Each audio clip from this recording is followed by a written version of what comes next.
درس امروز از ابتدای سوره عصر آغاز می شود. اعوذ بالله من الشیطان الرجیم. پناه میبرم به پروردگار از شر شیطان رانده شده. بسم الله الرحمن الرحیم. آغاز میکنم به نام الله که بی‌نهایت بخشاینده و بی‌نهایت مهربان است. والعصر، قسم به زمانه. ان الانسان لفی خسر، قطعا که انسان در زیان است. الا الذین آمنوا، مگر آنانی که ایمان آوردند و عملوا الصالحات و عمل نیک انجام دادند و تواصوا بالحق و یکدیگر را به پیروی از حق توصیه کردند و تواصوا بالصبر و یکدیگر را به شکیبایی، استقامت و صبر توصیه دادند. از این سوره مبارکه یک تفسیر کوتاه هم می داشته باشیم.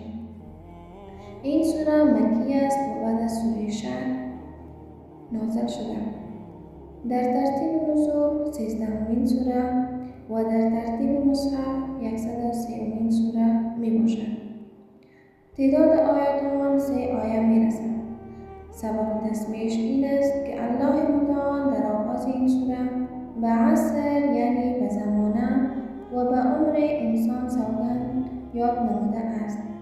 محتوای این سوره قسمی است که این سوره مکی با همه اختصارش بیانگر و توضیح دهنده اصول بزرگ اسلام و طرز عمل زندگی انسان است و الله متعال در این سوره به غرض اثبات خسران انسان به زمانه سوگند یاد نموده است، مگر کسانی که دارای 4 صفت خوب بوده باشند که عبارت است ایمان، عمل صالح، سفارش و توصیه دیگران به حق و توصیه به صبر است و چنین افراد از خسران مستثنا هستند.